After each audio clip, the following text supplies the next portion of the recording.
오늘 신도개요 9-2번 시간입니다. 우리 말씀의 제목 같이 한번 있습니다. 자유의지에 관하여 사람의 완전한 의지는 영화의 상태에서만 자유의지, 영어로는 이제 free will, 사람이 자유를 가지고 의지, 판단이나 여러 가지 행할 수 있는 것을 말하는 것입니다. 이 세상 만물을 보면은 눈에 보이는 가시적 세계가 있고요. 또 육신의 눈으로 보이지 않는 그런 영의 세계가 있습니다. 그러니까 여러분 한번 생각해 보십시오.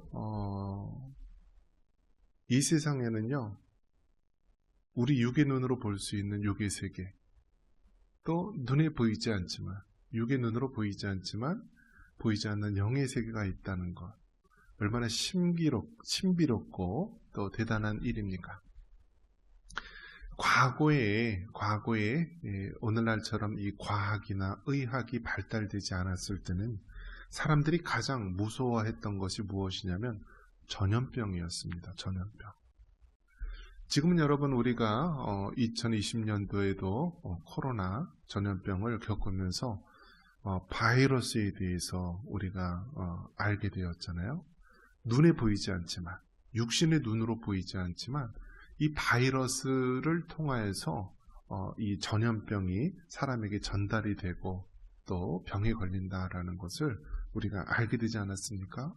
그런데 여러분, 그 과거에는요, 그러한 것이 없을 때는 그냥 사람들이 픽픽 쓰러지고요, 검게 얼굴이 변하면서 죽어가는 병을 봤을 때 얼마나 두려움에 떨었겠습니까? 근데 지금은 그게 육의 눈으로 보이지 않지만 아주 미세한 그 바이러스가 사람과 사람, 지치기를 통하여서 어떤 접촉을 통하여서 이렇게 사람에게 옮겨져서 병에 걸리는구나라는 것을 이해하게 되었을 때 우리가 이것을 지혜롭게 극복할 수 있게 되죠. 그래서 어떤 것을 모르는 것하고요, 아는 것은요, 그 세계가 달라지는 것입니다. 마찬가지로 이 세상 사람들은 육의 눈으로 모든 것을 바라봤을 때요, 이해 안 되는 부분들이 너무나 많이 있다라는 사실입니다. 육의 눈. 그러니까 대표적인 것이 무엇이냐면요, 여러분, 정신병자, 그러니까 미친 사람. 우리가 미친 사람을 봤을 때 이것이 단순한 어떤 뇌와 어떤 그 사람의 마음과 관련된 그런 질병인지, 아니면은 귀신 들림, 그런 것하고 굉장히 혼선이 있습니다. 여러분 어떻습니까? 귀신 들린 사람 혹시 보셨어요? 귀신 들린 사람은 어떻죠? 그 모습이요? 안 보셨어요? 요즘에는 그래도 이 정신병자 이렇게 미친 사람이 별로 많지 않은 것 같아요. 요즘에는 다 어떻게 하죠? 다 정신병원에 가두잖아요. 자기 형도 막 가두고 그러잖아요. 정신병원에 가둬서 요즘엔 없는데, 예전에는요, 이렇게 미친 사람이 많은지 몰라요. 그냥 구걸하러 다니면서 막 미친 사람들, 드러난 미친 사람들이 참 많은데요, 단순하게 그 미친 사람하고요, 귀신 들린 사람하고는 좀 다릅니다. 그러니까 미친 사람이 또 귀신 들릴 수도 있는 거죠. 그래서 그런 일들이 굉장히 다른데, 귀신 들린 사람들의 경우에는 이 초자연적인 그러한 그 힘이나 역사가 나타나는 경우가 있어요. 성경에서도 보면은 이 귀신 들린 사람, 이 무덤에 살면서 귀신 들린 사람이 있는데요, 그 사람들이 그 사람을, 귀신 들린 사람을 쇠사슬에 묶고 아무리 그래도요, 그 사람이 힘이 막 괴력이 막 솟아나가지고 막 그것을 끊어버리고 막 이렇게 미친 행동을 하는 모습. 그래서 예수님께서 그 귀신 들린 사람을 마침 근처에 있는 돼지떼에 했더니요, 돼지떼가 막 수백 마리가 벼랑에서 뛰어내려서 죽는 그러한 일들을 보는데요. 단순히 미친 것하고 이 귀신 들린 사건하고는 좀 차원이 다른 것입니다. 그래서 다르게 이해를 해야 되는 거예요. 그런데 세상에서는 귀신을 믿지 않고 또 이 악한 영, 그런 존재를 믿지 않기 때문에 그거를 설명할 수가 없는 거예요. 그런 면에서 여러분, 우리가 성경을 안다라고 하는 것은 이 세상을 보는 안목이 넓어지고 깊어지는 것이고 그 안에서 지혜를 얻을 수가 있는 것입니다. 오늘 다루는 이 자유의지에 대한 부분도 마찬가지입니다.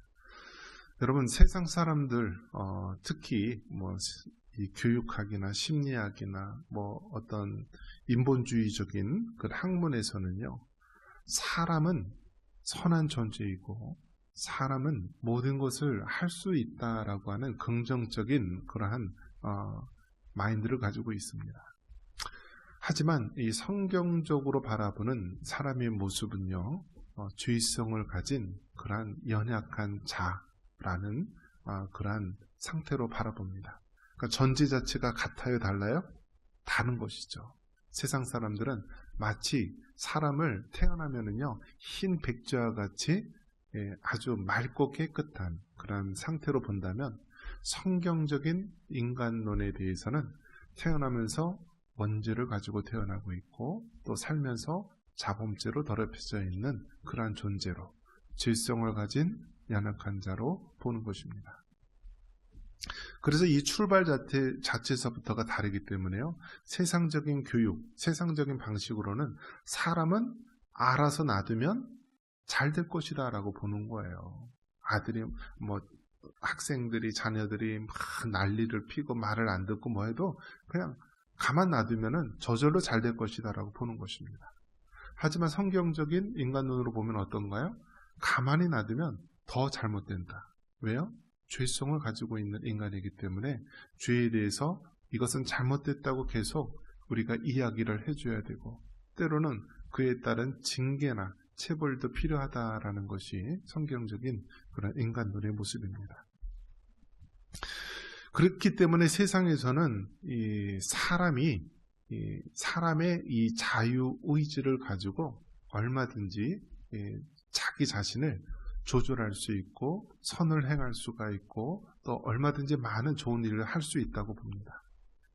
하지만 성경적인 그런 세계관에서 본다면 인간의 자유의지는 죄가 인간 세계에 들어오면서부터 불완전한 것이 되는 것이고 특히 구원에 있어서는 우리의 자유의지를 가지고 우리 자신을 구원할 수 없다.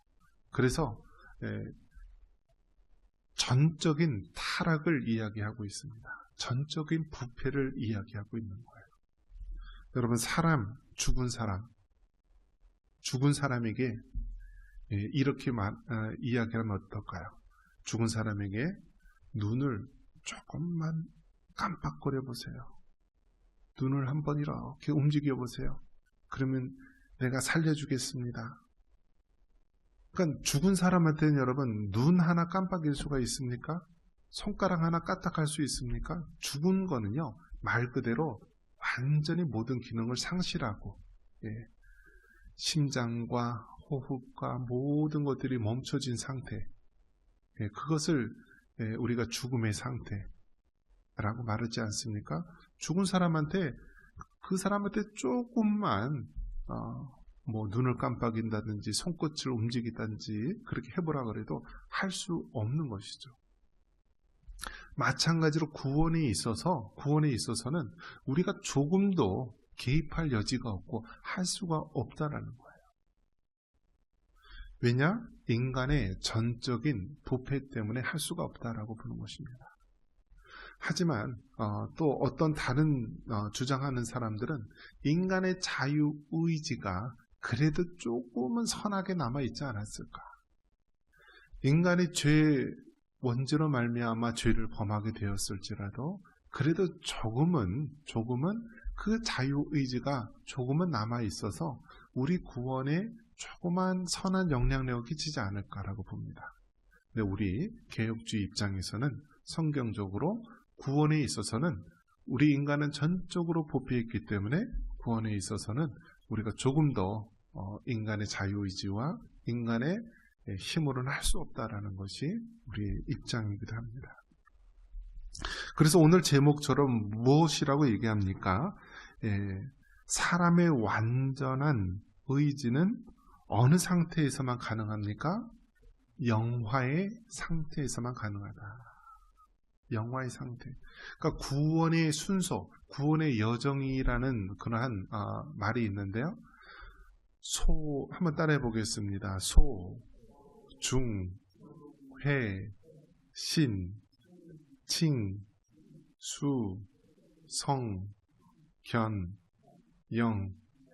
처음 들어보세요? 네. 제가 한 100번을 했을걸요. 근데 여러분의 그 읽는 속도가 너무나 빨라서 그래요.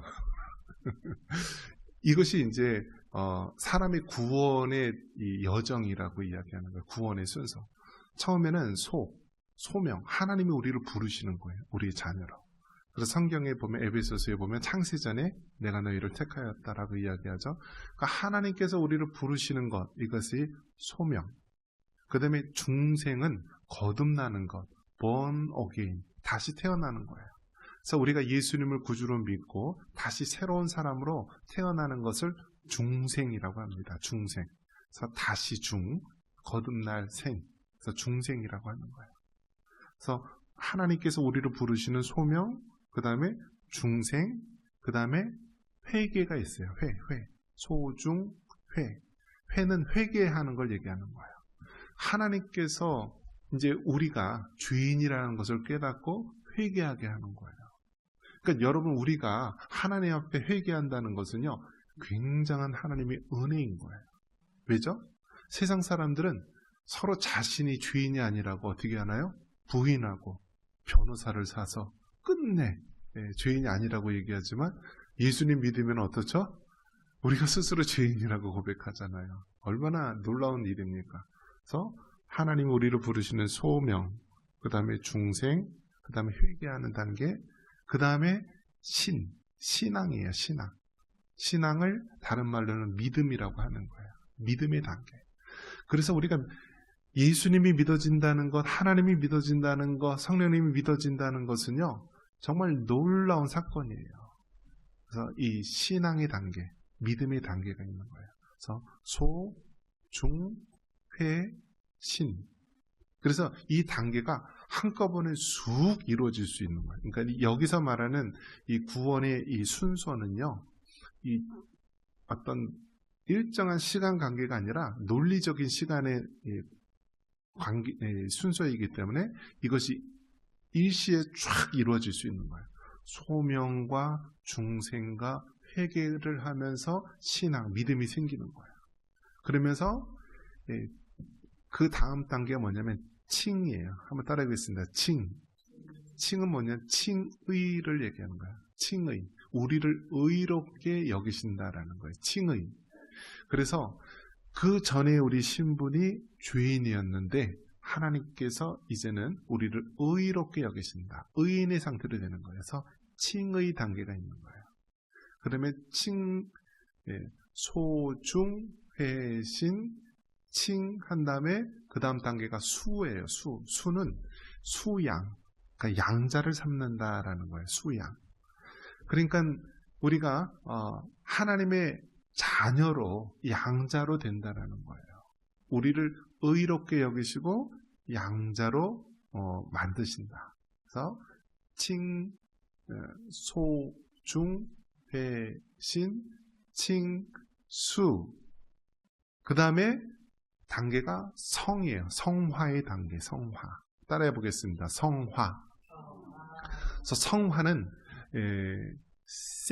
sanctification 해서 우리를 새롭게, 거룩하게, 성결하게 만드는 과정이에요. 그래서 그 다음에 견은 우리를 이끌어가는 것을 얘기하는 거예요. 마치 여러분 어떻습니까? 기차가 앞에 전동차가 밑에 뒤에 객차를 막 끌고 가듯이 하나님께서 우리를 구원의 기차를 쫙 이끌어가는 것, 그걸 견인이라고 하는 것입니다. 그 다음에 마지막 단계가 뭐냐면 영화예요. 그래서 영화롭게 하다. 한번 따라해 보겠습니다. 영화. 그래서 구원의 이 순서가 있는 거예요. 구원의 이 순서가 있는데 소, 중, 회, 신, 칭수, 성, 견, 영. 그래서 구원은 이 단계가 있는데 대부분 예수님을 구주로 믿고 신앙생활을 오래 하던 분들의 단계는 대부분 어느 단계에 있게 되냐면 성화의 단계에 있는 거예요. 성화의 단계. 그러니까 저도 그렇고 여러분도 그렇고 많은 분들이 성화의 단계에 있는 거예요. 하나님이 소명, 우리를 부르셨고 중생, 이 거듭남의 이러한 과정이 있고요. 그 다음에 회개하는 과정이 있고 신앙, 믿음이 생기는 과정이 있고 그 다음에 칭의 의롭게 되는 그런 과정이 있고요. 그 다음에 하나님의 자녀가 되는 것이고요. 그 다음에 성화의 과정.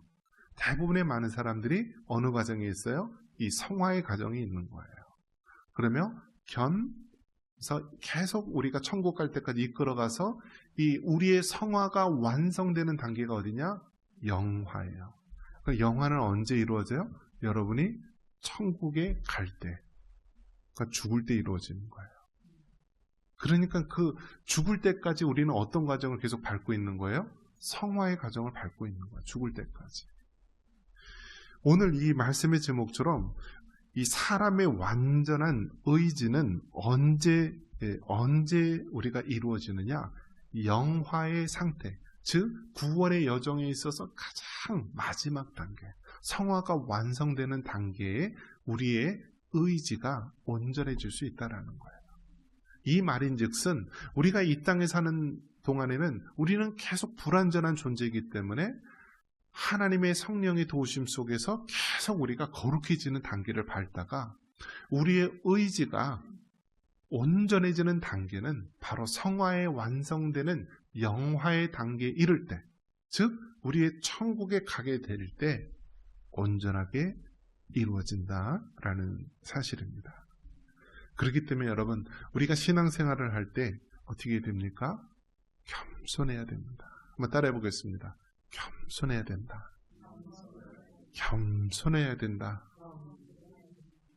그래서 여러분, 그 못된 성질, 못된 버릇 언제 바뀌어요?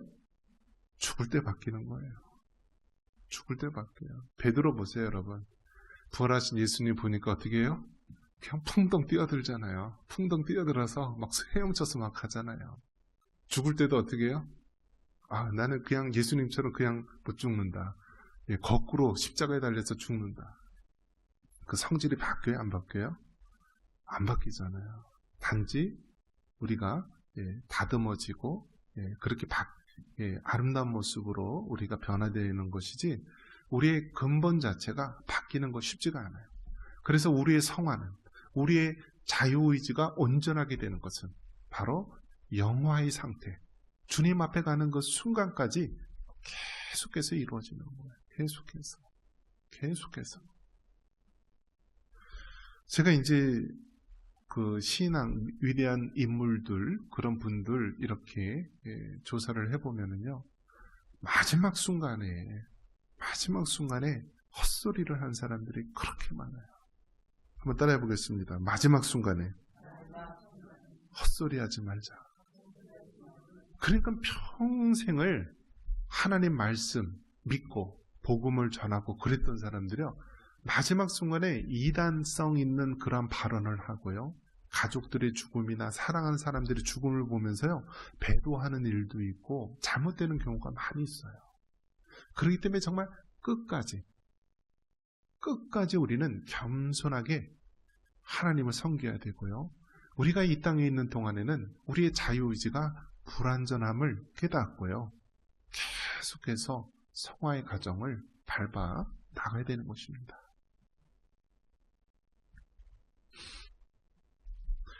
이 목사님도 치매에 걸릴까요? 안 걸릴까요? 네? 걸려요.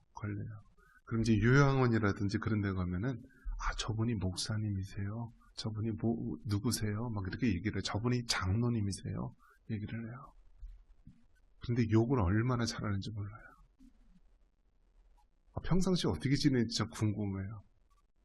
예, 저분이 생전에 아주 그냥 그래도 제대로 좀 잘 살았고 그런 목사님이고 그런 장로님인데 욕을 그렇게 한대요.